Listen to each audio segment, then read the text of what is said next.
های برادر و خواهر، از این سه نشانه جاهل با خبر باش.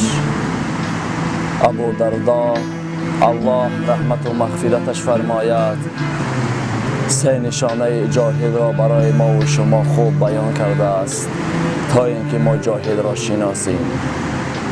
یکم نشانه جاهل این است که خود را از دیگر شخصیت بالا حساب می کند. این یکی از نشانه های جاهل هست.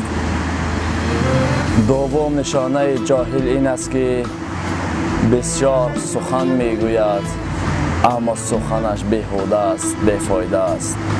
از سخن خود برای خود یگان فایده نمی گیرد. این دوم نشانه جاهل هست. سوم نشانه جاهل این هست که مردم را می گوید که این کار را نکن اما خودش می کند. با مردم می گوید زنا مکن اما خودش زنا می کند.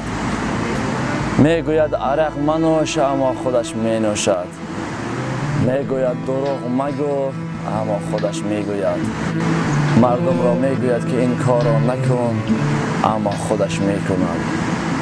این سه نشانه جاهل بود. به هر یکی شما گفتنی هستم، از هر جای یک سخن می شنوید این سه نشانه را در یادتان بیارید که آن انسانی که شما را می گوید که این کار را مکن خودش می کند یا اینکه نه. از این سه نشانه شما معلوم می کنید که او جاهل هست یا اینکه نه.